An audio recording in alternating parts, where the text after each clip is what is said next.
अद्भुत साहसिक यात्रा। अध्याय 1। जंगल का रहस्य। गांव के पास ही एक घना जंगल था, जिसे लोग रहस्यमय जंगल के नाम से जानते थे। वहां जाने की किसी की हिम्मत नहीं होती थी, क्योंकि वहां के रहस्यमय कहानियां सुनकर लोग डर जाते थे। लेकिन हमारी कहानी के नायक एक 12 वर्षीय बालक वीर बहुत ही साहसी और जिज्ञासु था। उसे हमेशा नए नए रहस्यों की खोज करने का शौक था। एक दिन वीर ने अपने दोस्त आर्यन से कहा, क्यों न हम इस बार जंगल के रहस्य की खोज करें। सुना है वहां कुछ अद्भुत चीजें छुपी हुई हैं। आर्यन थोड़ा डरते हुए बोला, लेकिन वीर, वहां जाना खतरनाक हो सकता है।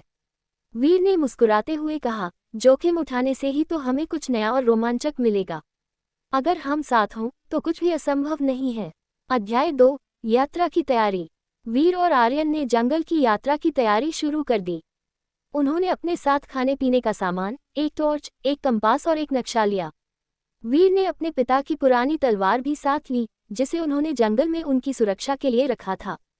वीर ने अपने छोटे भाई अंकित को भी साथ चलने के लिए कहा, लेकिन अंकित ने मना कर दिया। उसने कहा, मैं यहाँ रहकर तुम्हारी यात्रा का इंतजार करूंगा। वीर और आर्यन ने अपनी माँ को भी बता दिया कि वे जंगल की ओर जा रहे हैं।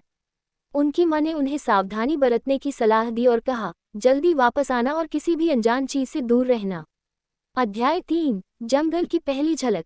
वीर और आर्यन ने सुबह सुबह ही अपनी यात्रा शुरू कर दी।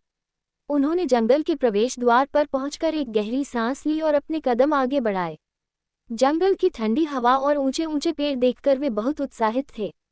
हर ओर हरियाली और प्रकृति की सुंदरता उन्हें बहुत भा रही थी। जंगल में प्रवेश करते ही उन्हें तरह तरह की चिड़ियों की आवाजें सुनाई देने लगीं। उन्होंने देखा कि वहां के पेड़ पौधे बहुत ही अद्भुत और अनोखे थे। वीर ने कहा, आर्यन, ये जंगल वाकई में बहुत सुंदर और रहस्यमय है। चलो और अंदर चलते हैं। अध्याय 4। अनोखे प्राणी। जंगल के अंदर बढ़ते ही वीर और आर्यन ने देखा कि वहां कुछ अनोखे प्राणी भी रहते हैं। उन्होंने एक पेड़ के पास एक विचित्र रंग का पक्षी देखा, जिसका रंग इंद्रधनुष की तरह चमक रहा था। आर्यन ने कहा, वीर, ये पक्षी तो मैंने कभी नहीं देखा। वीर ने कहा, यहाँ के प्राणी शायद हमारे गांव में नहीं मिलते। चलो आगे चलते हैं, हमें और भी बहुत कुछ देखना है। थोड़ी दूर चलने पर उन्हें एक छोटे से तालाब के पास एक अनोखा जीव दिखाई दिया। वह जीव आधा मछली और आधा कछुआ जैसा दिख रहा था। वे दोनों उस जीव को देखकर अचंभित रह गए। अध्याय 5। जादुई झरना। वीर और आर्यन जंगल के अंदर और भी गहराई में पहुंचे। चलते चलते वे एक जादुई झरने के पास पहुंचे। झरना बहुत ही खूबसूरत था और उसकी बूंदें सूरज की रोशनी में चमक रही थी। झरने के पास एक छोटा सा तालाब था, जिसमें नीले और गुलाबी रंग के कमल खिले थे। वीर ने कहा, आर्यन, ये झरना तो बहुत ही अद्भुत है। चलो इसके पास जाकर देखते हैं। झरने के पास पहुंचते ही वीर ने देखा कि वहां एक पत्थर की मूर्ति थी, जो एक रक्षक की तरह दिख रही थी। मूर्ति के पास एक पुराना शिलालेख था, जिस पर कुछ लिखा हुआ था। वीर ने ध्यान से पढ़ा और कहा, इस शिलालेख पर लिखा है कि यह झरना जादुई है और इसकी पानी में विशेष शक्तियां हैं। आर्यन ने पूछा, क्या हम इस पानी को पी सकते हैं? वीर ने कहा, शायद नहीं, हमें यह नहीं पता कि इस पानी का असर क्या होगा। चलो आगे बढ़ते हैं। अध्याय 6। गुफा का रहस्य। झरने से आगे बढ़ते हुए वीर और आर्यन एक बड़ी गुफा के सामने पहुंचे। गुफा का मुख बहुत बड़ा और डरावना था। वीर ने कहा, आर्यन, चलो इस गुफा के अंदर चलते हैं। शायद हमें यहाँ कुछ और रहस्यमय चीजें मिलें। आर्यन ने थोड़ा डरते हुए कहा, वीर, ये गुफा बहुत गहरी और अंधेरी है। क्या हमें सच में अंदर जाना चाहिए? वीर ने हिम्मत बंधाते हुए कहा, हाँ, हमें हिम्मत दिखानी होगी। चलो टॉर्च जलाकर अंदर चलते हैं। दोनों ने टॉर्च जलाकर गुफा के अंदर कदम रखा। गुफा के अंदर का माहौल बहुत ही ठंडा और अजीब था। हर ओर अंधेरा छाया हुआ था और गूंजती आवाजें सुनाई दे रही थीं। अध्याय 7। प्राचीन खजाना। गुफा के अंदर चलते हुए वीर और आर्यन ने देखा कि वहां कई पुरानी चीजें पड़ी हुई थीं। एक कोने में उन्हें एक पुरानी संदूक दिखाई दी, जो धूल से ढकी हुई थी। वीर ने कहा, आर्यन, देखो, ये संदूक शायद कोई खजाना हो सकता है। चलो इसे खोलते हैं। दोनों ने मिलकर संदूक को खोला। संदूक के अंदर उन्हें कुछ प्राचीन सोने और चांदी के सिक्के, कुछ रत्न और एक पुराना मानचित्र मिला। वीर ने कहा, आर्यन, यह मानचित्र शायद हमें और खजानों की ओर ले जाएगा। हमें इसे ध्यान से देखना होगा। आर्यन ने कहा, लेकिन वीर, हमें इस खजाने का क्या करना चाहिए? वीर ने कहा, हम इसे अपने गांव के लोगों के साथ साझा करेंगे। इससे हमारे गांव का विकास हो सकता है। अध्याय 8 अनोखी चुनौतियां। खजाना पाने के बाद वीर और आर्यन ने मानचित्र के आधार पर आगे की यात्रा शुरू की। मानचित्र में एक स्थान को सपनों की भूमि कहा गया था। वहां पहुंचने के लिए उन्हें कई चुनौतियों का सामना करना पड़ा। रास्ते में उन्होंने एक जादुई पुल को पार किया जो हवा में तैर रहा था।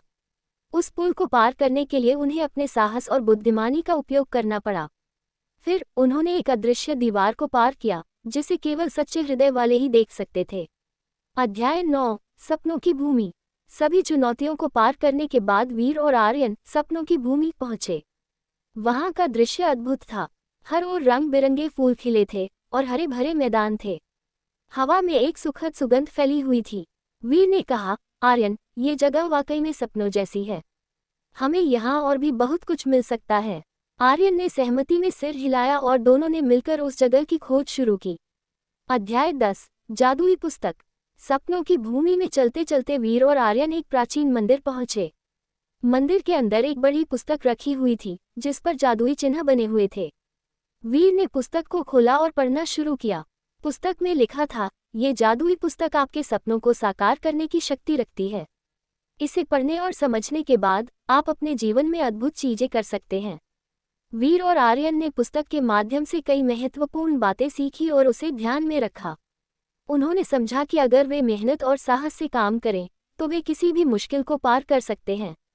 अध्याय 11 गांव की वापसी। सपनों की भूमि में अपने अनुभवों के बाद वीर और आर्यन ने गांव लौटने का निर्णय लिया। उन्होंने अपने साथ लाए गए खजाने और जादुई पुस्तक को संभाल कर रखा और घर की ओर चल पड़े। गांव पहुंचते ही उन्होंने सभी को अपने अद्भुत अनुभवों के बारे में बताया। सभी गांव वाले उनकी बहादुरी और साहस की तारीफ करने लगे। अध्याय 12 गांव का विकास। वीर और आर्यन ने अपने साथ लाए खजाने का उपयोग गांव के विकास के लिए किया। उन्होंने एक नया स्कूल, अस्पताल और पुस्तकालय बनवाया। जादुई पुस्तक के ज्ञान का उपयोग कर उन्होंने गांव के बच्चों को साहस, मेहनत और सहयोग का महत्व सिखाया। अध्याय 13 वीर और आर्यन का संदेश। वीर और आर्यन की कहानी ने सभी को प्रेरित किया। उन्होंने सभी को सिखाया कि साहस, मेहनत और जिज्ञासा से हम किसी भी चुनौती का सामना कर सकते हैं और अपने सपनों को साकार कर सकते हैं। अध्याय 14 नए साहसिक कार्य। वीर और आर्यन ने अपनी साहसिक यात्रा से कभी नहीं रुके। उन्होंने हमेशा नए नए रहस्यों की खोज की और अपने जीवन को रोमांचक बनाते रहे। उनकी कहानियां गांव के बच्चों के लिए हमेशा प्रेरणा का स्रोत बनी रहीं। अध्याय 15 समापन। वीर और आर्यन की अद्भुत साहसिक यात्रा ने सभी को ये सिखाया कि हमें अपने जीवन में हमेशा नए नए अनुभवों की खोज करनी चाहिए और चुनौतियों का सामना करने से नहीं डरना चाहिए। साहस, मेहनत और सही ज्ञान से हम किसी भी मुश्किल को पार कर सकते हैं और अपने सपनों को साकार कर सकते हैं। अंततः वीर और आर्यन ने अपने साहस और बुद्धिमानी से यह साबित कर दिया कि अगर हम अपने दिल की सुने और आगे बढ़ें तो हम किसी भी रहस्य को खोज सकते हैं और जीवन में अद्भुत चीजें कर सकते हैं। उनकी यह यात्रा हमेशा सभी के लिए प्रेरणा बनी रहेगी। दोस्तों, अगर आपको ये कहानी पसंद आए हो तो कृपया मेरे चैनल को सब्सक्राइब करें, इसे लाइक और शेयर करें और मुझे कमेंट करके बताएं। धन्यवाद।